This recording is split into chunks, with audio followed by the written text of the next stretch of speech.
Hi, Misha here, and as promised a couple of months ago, it's time to do a deep dive into this gun, this model. We've had versions of the Swiss SiG SG751 before, usually just referred to as the Sapper afterwards, S-A-P-R.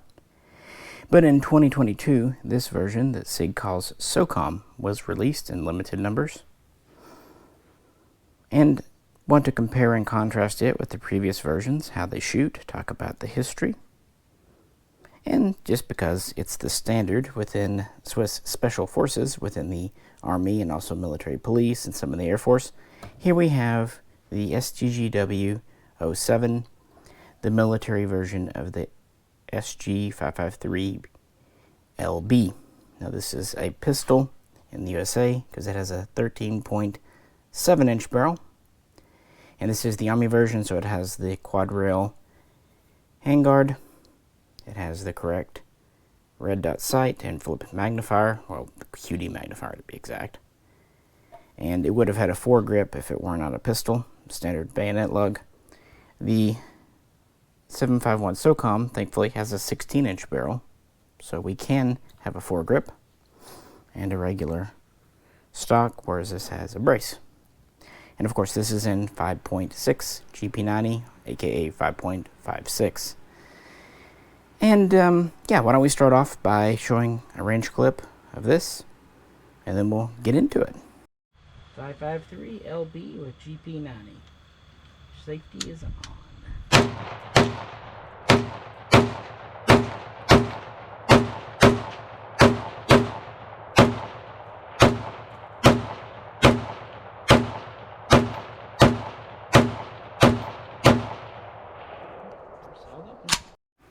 Always a fun shooter. This would be what was normally used and issued, but sometimes 5.6 millimeter 22 calibers are not enough, and that's where 7.62 comes into it.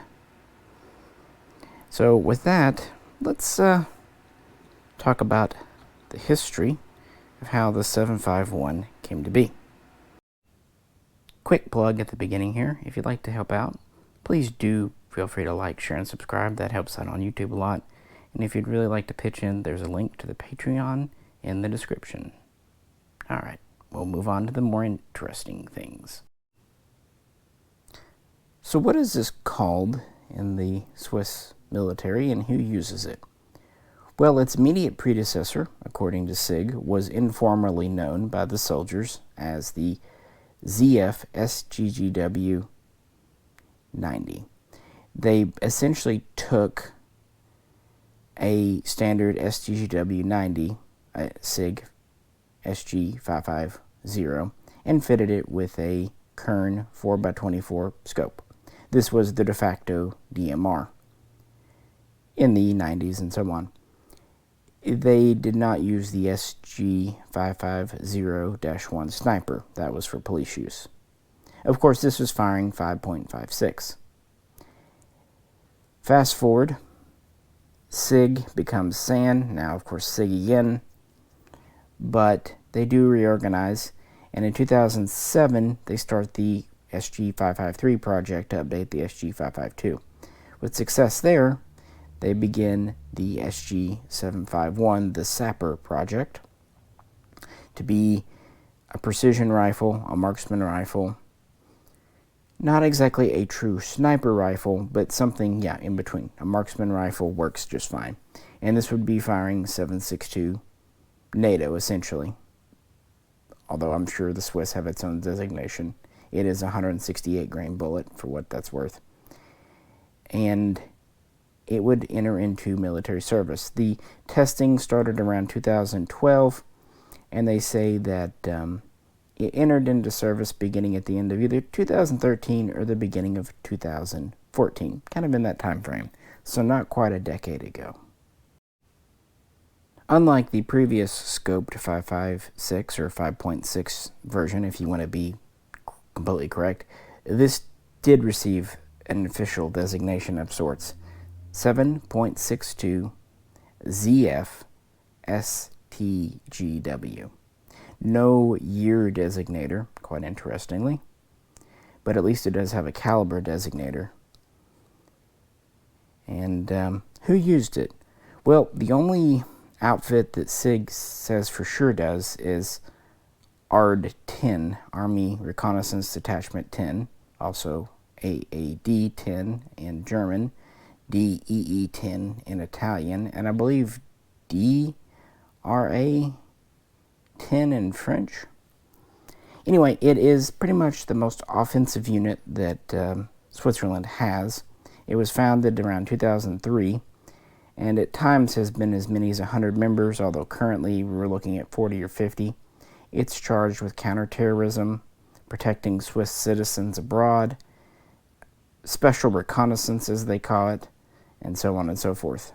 It's part of the Swiss Special Forces Command, which itself includes the Parachute Division 17, the Military Police Detachment, and a few others, and it has a total roster of about 2,000 to 3,000 people. So this is officially kind of part of that whole inventory system. It doesn't seem like many have been purchased, but they do exist. And what is it used for there? It might surprise you a wee bit.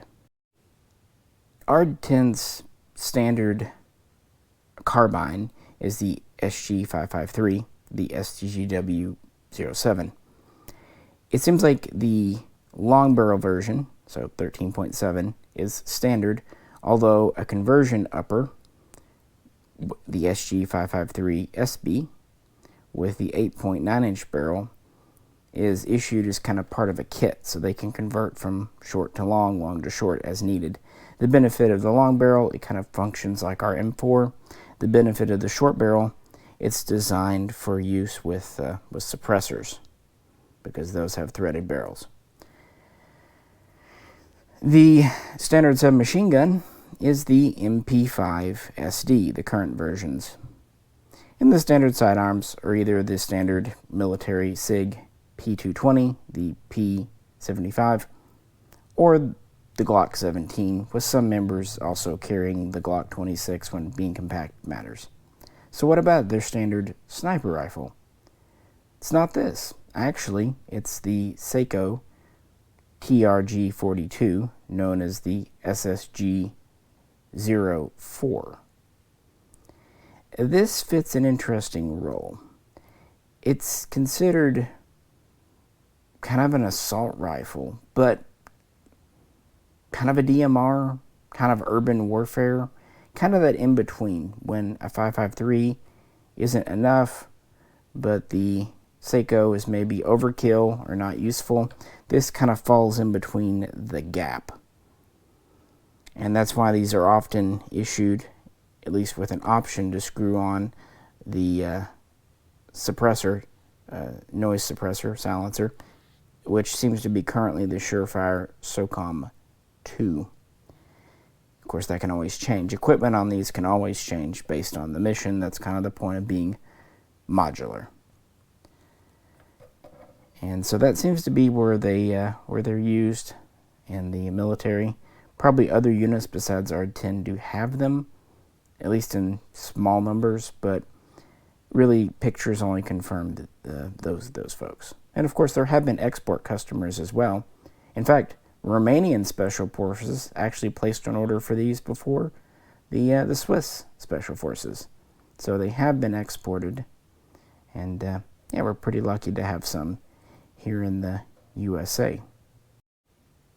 The SG751 SOCOM.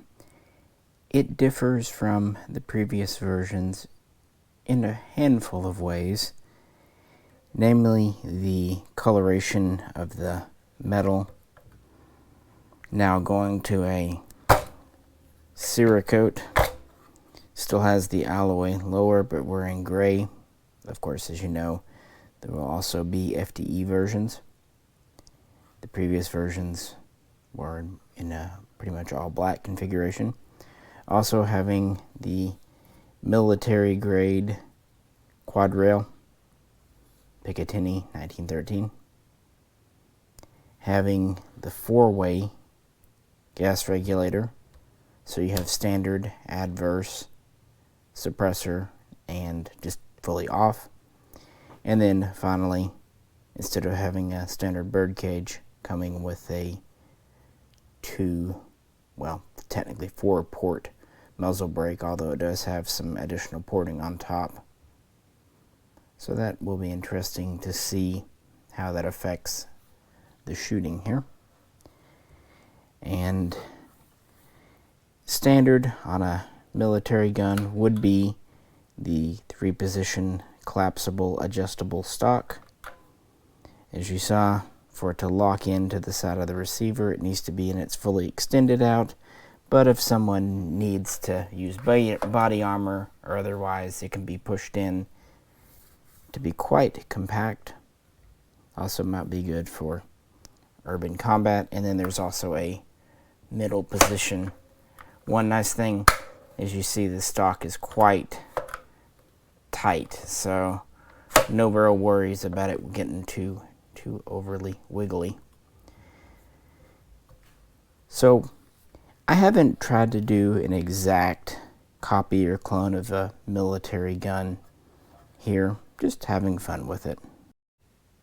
In the Swiss Army Special Forces, the standard configuration does seem to be semi-auto, safe and semi-only. It would make sense why they probably would not want a 7.62 select fire rifle, and that's according to SiG. The alloy lower is standard. In fact, there is not a steel lower even made for this gun in this caliber. 20-round magazine, standard. Now the Swiss military, at least the Special Forces, seem to purchase the version with the 368 millimeter barrel, so 14.3.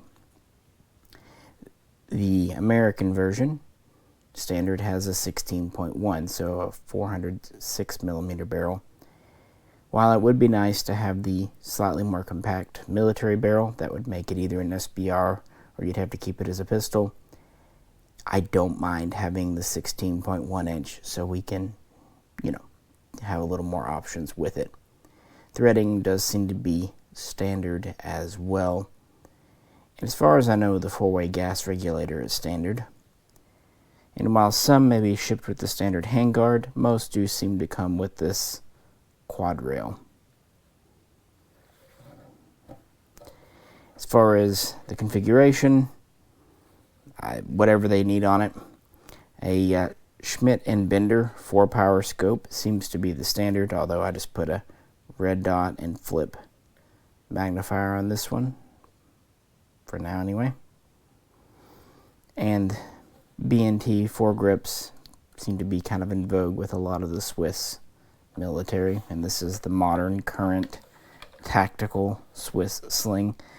For some reason, I don't think a gun that weighs roughly 10 pounds is a great option for a single point. Call me crazy. Of course, you have the standard pistol grip with storage compartment, standard folding trigger guard for use with winter gloves, mitts. Pretty standard features. This barrel has a 1 in 11 twist, and it seems like the Swiss military uses a 168 grain projectile, although they say it can handle up to 200 grain no problem. Other controls are the same: ambidextrous safety, your bolt release catch on the left side, ambidextrous mag release with essentially rock and lock AK style mags. And of course we do have flip up, backup iron sights. The rear is under the magnifier at the moment, but yeah, you get the idea. For the export market, the original rifle is known as the Sapper Swiss Arms Precision Rifle, or SG751. For the US market, because these are imported as pistols, that becomes the SG751P. And SiG has offered this in several versions and variants, going anywhere from a 20.5 inch barrel to a 17.8 to the 16.1, down to even a 14.3 and an ultra compact 13.3 inch barrel. Again, for a 7.62 by 51 gun, that's pretty darn compact. And there are plenty of furniture options. They all have the Picatinny top rail as part of the receiver. They don't have a diopter sight version. In fact, I don't even believe they have backup diopter sights calibrated for 7.62 30 caliber. All of the diopters they make are for 223, 5.6, 5.56, what have you. Okay, enough of history. How does it shoot? Well, last year we did fire the standard 751 with the standard polymer handguard and the standard flash hider instead of muzzle brake. Here is a clip of that. I am rolling, readier than you are. Alright, very first shots out of the sapper. Helps if I take the safety off. It's kind of an awkward place safety on this one.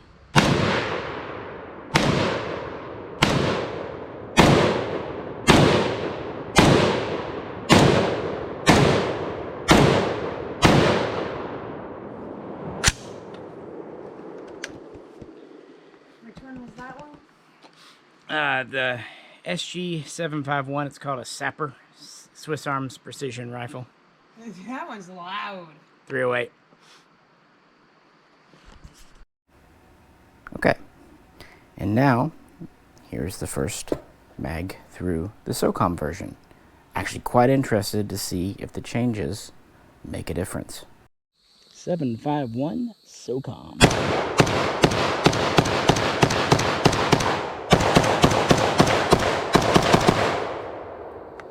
Woo! Shaboinga. That is thumpy. And it throws quite a fireball. Muzzle brakes. And yes, honestly they do. The original definitely had a different recoil impulse and different feel to it compared to this one. But let's toss the SOCOM over to J-Ro and get his take. J-Ro with the SOCOM.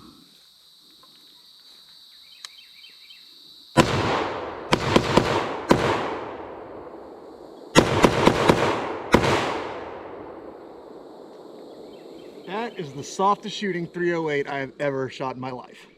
So what'd you think? I was surprised. Honestly, it was so soft shooting. I'd have never guessed it was a 308. My dad and I had shot one similar. It was just a little bit lighter, didn't have the brake on it, and honestly felt a little punchier than I would really want in something I was going to shoot off my shoulder on the go. But I mean, this is incredibly light. Yeah, I like it a lot. And just for comparison, here's a clip from when he shot the sapper that he was referring to last time. Alright, we're gonna let J-Ro try the sapper now.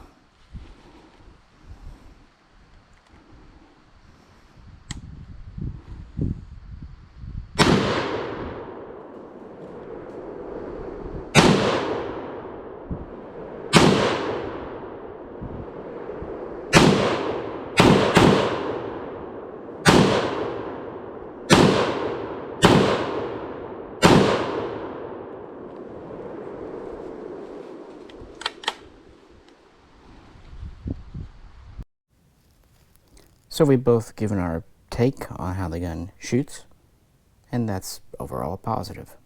Although, of course, not so much knowing about accuracy. But there are a few downsides, of course. Price being one, cost of 7.62 ammo being another. But from there, another one could be the magazines. These are proprietary. This doesn't feed from any kind of the standard magazine. It's its own dealio. Now, the mags aren't incredibly expensive, not HK expensive. Around $70, $80, brand new. Yeah, that's not cheap, but when you consider the value of this gun, you know what I mean. However, the problem is they are hard to find, and they only come in occasionally. If If you notice, they're actually a scaled up, resized version here of the modern 5.56 mag. Actually almost identical size, just wider. Yeah, 20 round 7.62 versus 30 5.56. No notches. And this is the only standard capacity, although I do believe they make a 5 or a 10 for export. Polymer, lightweight. They're actually very easy to load. Yeah, these have the stripper clip guide. These do not. Got a little notch there. High for your finger. So magazines could be considered a limiting factor. And they are a little bit wide. And here's the best pouch I've found for it in my collection so far. German style. It holds 2. But I'm sure others will work as well. And here the pouch is buttoned up. It's a tight fit, but not overly so. Yeah, works fine. And these are inexpensive. I actually bought these patches quite recently from Robert RTG.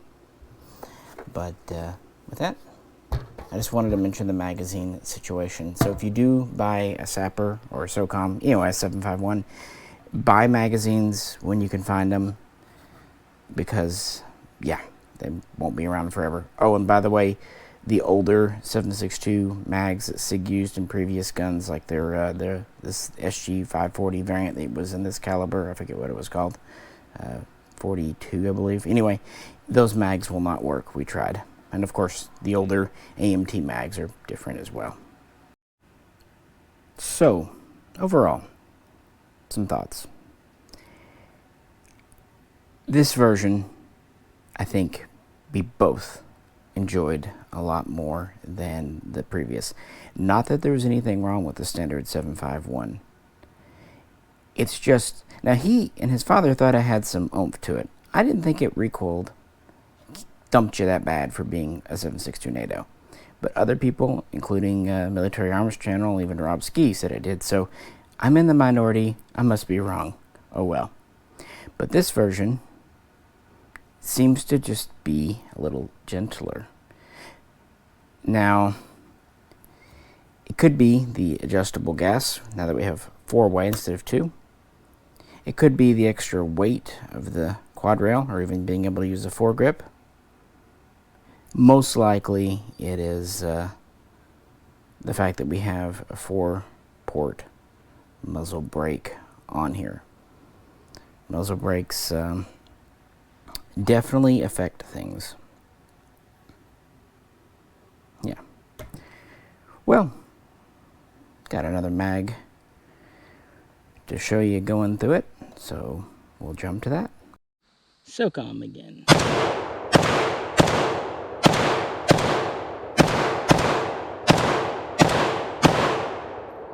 She held open. You know how I was just saying how soft shooting it is? Doesn't feel that way standing over here. Welcome to muzzle brakes. Right. 5.53 LB one more time.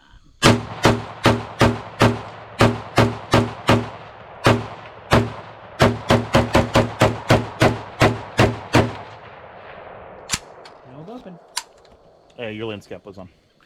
Oh dear. And I threw in the 5.53 LB there too, because this is kind of my standard modern Swiss military gun. I really do enjoy it, but I've been thinking maybe it needs a companion. And yeah, last time I was really on the fence. I really wanted to keep a 7.51, but it wasn't quite there. Let's say I was 90% convinced. This has me up to well over 95% convinced, and about the only things holding me back, of course, are cost and the magazines. We already talked about that issue. However, I think that's going to be outweighed by just how nice these do shoot and how well I like the configuration. Now, this is the gray and green version. As you know, FDEs are coming in at the beginning of July of 2022, and they're a little bit different. They have a slightly longer quad rail and maybe a few other minor differences. So yeah, But I kind of like this more standard look. We'll see. We will see. Obviously, I shouldn't have to say it, but I will. No failures, no malfunctions, nothing like that.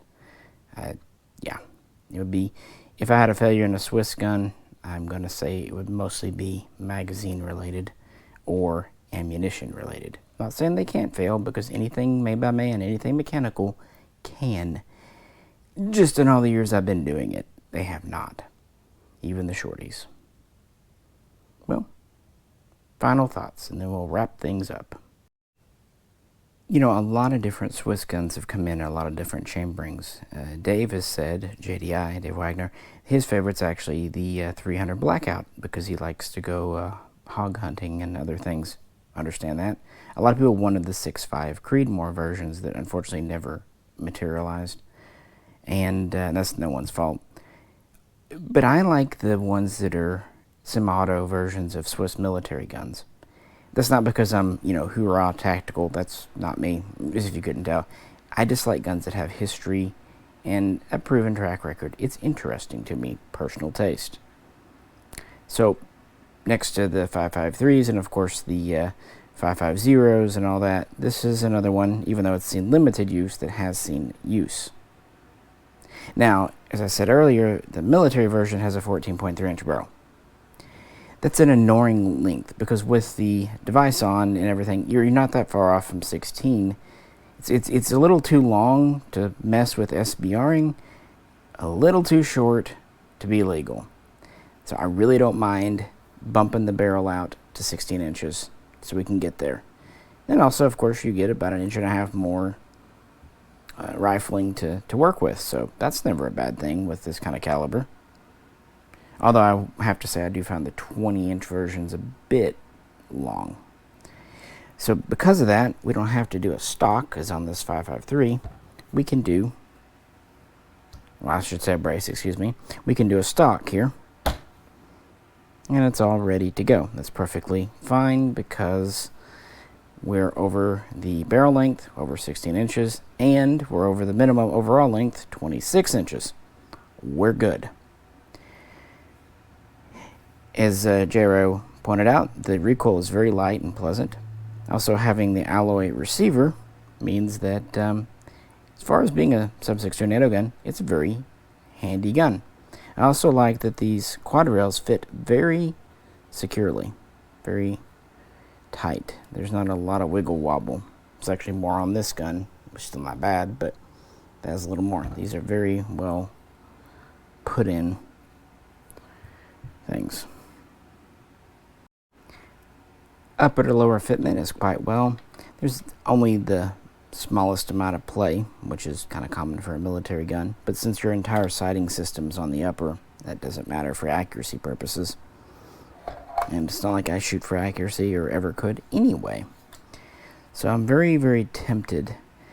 I will say that, yeah, these are a lot of coin, but if these stop coming in, which seems likely sooner or later, it seems, and I'm using that word a lot, I do apologize, but it does seem like a good investment, and one that you can enjoy on the weekends too. A lot more enjoyment here for me than a stock or bond. Maybe that's just me. I'm probably crazy. And yeah, the positional buttstock is quite nice. Makes it a little more flexible. And we don't have a lot of modern battle rifle type guns. You know, there was the Galil Ace, which is still around in 308. You just don't see them as much. And of course, there's the HK MR762. Those are about as expensive. And then there is the Scar, which is only nominally cheaper than this. And it too uses its own magazines. For that matter, so does the MR556. So those both basically have the same detractions. Only the Galil Ace really avoids that. It uses the standard AR-10 type mags, and it is less expensive, about $2,000, $1,800. So I still really like the Ace in 308. It's a nicely made gun, but it's not really used by any military of note, whereas at least this one is Special Forces. At any rate, promised you a range review, and further detailed commentary on this. I actually planned to do it back in March. It was even loaded up, ready to go to the range.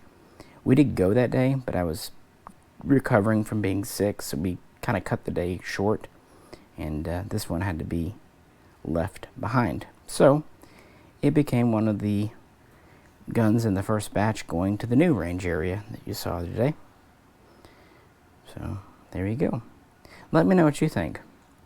Do you like the original SOCOM, the original Sapper, I should say, the 751, the black one? Do you like the SOCOM here in gray with some green hanging out? Or are you preferring the FDEs that are about to come? Or maybe even you like the Arctics that are coming in a very small number? I really would be curious which color configuration you like, because for me it's literally all academic. With that, I greatly appreciate you hanging out today. Hope this was a fun video. If you could, please do like, share, and subscribe. And if you'd like to help out, you can check out the link to the Patreon page. This is Misha, and I'll catch you very soon next time.